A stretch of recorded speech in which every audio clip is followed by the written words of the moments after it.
গুম, খুন, লুটতরাজ জনজীবন দুর্বিষহ করে তোলে। জামাতের নেতৃবৃন্দ যারা, আমরা সেরকম মাথা উঁচু করে দাঁড়াবো, এটা ছিল আমাদের আশা, কিন্তু বাস্তবে সে আশা অনেক ক্ষেত্রেই পূরণ হয়নি। আমি যদি বলি যে একেবারেই পূরণ হয়নি, তাহলে কথাটা সত্য হবে না, কিন্তু পূরণ হওয়ার যে বিশাল প্রত্যাশা মানুষের ছিল, তার খুব কমই পূরণ হয়েছে। যেমন একটা স্বাধীন বিচার ব্যবস্থা এখনো আমরা পেলাম না। আমার আগে আমার ভাই বলে গেছেন, উনি হাইকোর্ট বলেছেন, আসলে হাইকোর্ট না, উনি সুপ্রিম কোর্ট, সর্বোচ্চ আদালতের বিচারক। তিনি সেই আদালতের এজলাসে বসেই বলেছেন, আমি একজন শপথবদ্ধ রাজনীতিবিদ। আমরা জানতাম ছাত্র জীবনে তিনি নিষিদ্ধ ঘোষিত বর্তমানে যে সংগঠন ছাত্রলীগ, তার একজন ক্যাডার ছিলেন। এরপরে তিনি ওই সংগঠন থেকে বের হয়ে আরেকটি বিদ্রোহী সংগঠন বাকশাল ছাত্রলীগের ক্যাডার ছিলেন। কিন্তু আমরা ধারণা করেছিলাম বিচারের আসনে বসার পরে তারা বিচারকের আচরণ করবে। দুইজন এই কথা বলেছিলেন, এর মধ্যে একজন প্রধান বিচারপতির এজলাসের আগে ভাঙচুর করেছিলেন। তারা তখন আইনজীবী ছিলেন, আইনের অঙ্গনে এসে বেআইনি কাজই শুধু করেন নাই, প্রধান বিচারপতির এজলাস ভাঙচুর করা, তার দরজায় লাথি দেওয়ার মানে হচ্ছে বিচারের গায়ে লাথি দেওয়া। আওয়ামী লীগ তাদেরকে সুপ্রিম কোর্টের বিচারক বানিয়েছিল। এদের কাছ থেকে জনগণ বিচার পাবে না, এটাই স্বাভাবিক। তাই ও বিচারের শিকার হয়ে আমাদের 11 জন কলিজার টুকরা শীর্ষ নেতৃবৃন্দ তারা দুনিয়া থেকে বিদায় নিয়েছে। কাউকে ফাঁসিতে ঝুলানো হয়েছে, কাউকে মৃত্যুর দিকে ঠেলে দেওয়া হয়েছে। আল্লামা গুলাম আজম রাহিমাহুল্লাহ থেকে শুরু করে আল্লামা দিলাওয়ার হোসেন সাঈদী পর্যন্ত সকলকে, তাদেরকে ঠান্ডা মাথায় বিচারের নামে হত্যা করা হয়েছে। কক্সবাজারের মানুষ ধার্মিক, প্রায় সবার মাথায় এখানে টুপি দেখতেছি। এখানে নামাজ, মসজিদগুলো নামাজিতে ভরে যায়, বড় বড় মাহফিল হয়।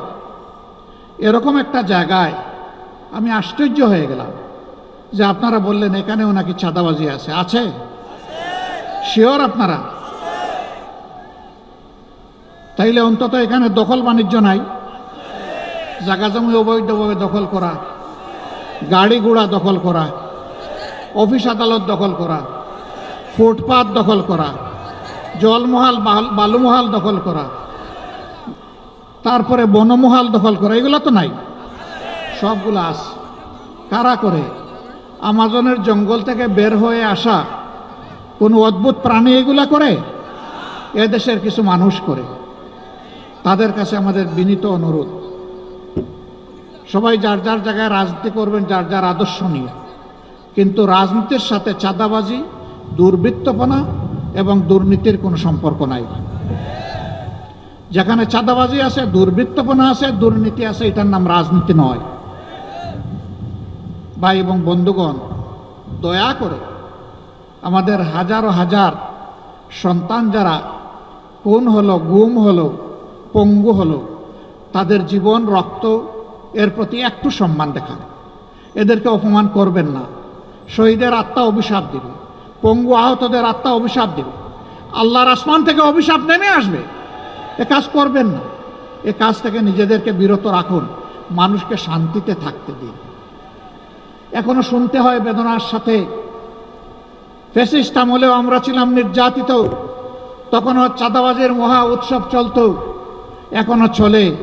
কোনো কোনো জায়গায় রেট বৃদ্ধি করে দেওয়া হয়েছে। লজ্জা ভাই, লজ্জা। ধিক্কার জানাই, এই কাজ কেউ যেন আমরা না করি। এটা অত্যন্ত ঘৃণিত কাজ। আপনি জানেন এই চাঁদাবাজির মাধ্যমে এদেশের একজন ভিক্ষুককেও যে আপনি কষ্ট দিচ্ছেন, কারণ সেও দাঁড়ে দাঁড়ে জনে জনে হাত পাতে যে ভিক্ষা পায়, সন্ধ্যাবেলা তার পেটের যোগান দেওয়ার জন্য সেও দোকানে ঢুকে কিছু কেনার জন্য, তাকেও তো আপনার আমার মতো বেড দিতে হয়। তো জিনিসপত্রের দাম যে হারে বেড়েছে, সেই হারেই তো তাকে বেড দিতে হয়। আপনি তো তার খাবারটার উপরেও আঘাত দিলেন, তা আপনি বাকি রাখলেন কারে এই দেশে? সুতরাং যারা মানুষের কাছ থেকে অবৈধ চাঁদাবাজি করে, তাদেরকে বলবো, ভাই, তোমার যদি শারীরিক সামর্থ্য না থাকে, তোমার যদি বুদ্ধি শুদ্ধি সেই রকম না থাকে, ভিক্ষা করে খাওয়া অন্যায় নয়, পাপ নয়, গুনার কাজ নয়। তুমি ভিক্ষা করো, সেইটাও চাঁদার চাইতে ভালো। তবু আল্লাহর রাস্তায় চাঁদাবাজিটা ছেড়ে দাও।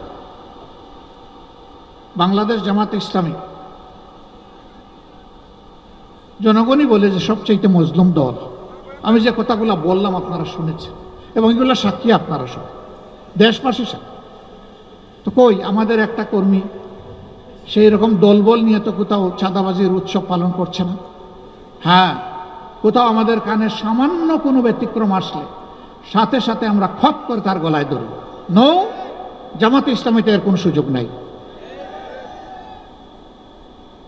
সম্মানিত ভাইয়েরা, এখানে মেজরিটি মাইনরিটি বলে যুগ যুগ ধরে বিভিন্ন ধর্মের ভাই বোনদেরকে নির্যাতন করা হয়েছে, তাদের সম্পদ গ্রাস করা হয়েছে, জায়গা জমি দখল করা হয়েছে, ইজ্জতের উপর হাত দেওয়া হয়েছে, ক্ষেত্র বিশেষে তাদের ঘর বাড়ি পুড়িয়ে দেওয়া হয়েছে। আর সবসময় দোষটা দেওয়া হয়েছে জামাত ইসলামীকে। আমি দায়িত্ব নিয়ে বলছি, আমি বিভিন্ন ধর্মের ভাইদেরকে অনুরোধ করব, সারা বাংলাদেশে কোথায় স্বাধীনতার 54 বছর পরে আজ পর্যন্ত জামাতে ইসলামীর লোকেরা এই 4টা অপকর্ম করেছে তা সুস্পষ্টভাবে নাম ঠিকানা সহ জানিয়ে আমাদেরকে সাহায্য করুন। আপনাদেরকে কথা দিচ্ছি, আমরা ন্যায় বিচার আপনাদের হাতে তুলে দেব ইনশাআল্লাহ। আমরা নিশ্চিত এই অপকর্মের সাথে আমাদের সহকর্মীরা জড়িত নয়। তারপরেও যদি আমাদের অজান্তে অজ্ঞাতে কোথাও থেকে যায়, সাহায্য করুন। এই স্লোগান যারা দিয়েছে তারাই মূল ডাকাত। এরাই মানুষের ঘর বাড়ি দখল করেছে, জায়গা জমির দখল নিয়েছে, ইজ্জতের উপরে হাত দিয়েছে, মানুষকে বাস্তু বিটাহারা করেছে। আমরা এদের সমস্ত অপকর্মের বিচার চাই। আমরা আমাদের ভাই বোনদেরকে আশ্বস্ত করতে চাই যে আমরা এই দেশে মেজরিটি মাইনরিটি একেবারে মানি না। বাংলাদেশে যারাই জন্মগ্রহণ করেছেন তারা এই দেশের মর্যাদাবান গর্বিত নাগরিক। ধর্ম যার যার, বাংলাদেশ আমাদের সবার। ইসলাম কারো উপর জোর কাটানোর কোনো অধিকার রাখে না।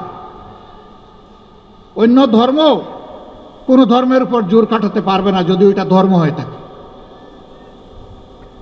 আমরা আমাদের অবস্থানে থেকে সৎ প্রতিবেশী ভাই ভাই হয়ে আমরা এখানে থাকবো ইনশাআল্লাহ।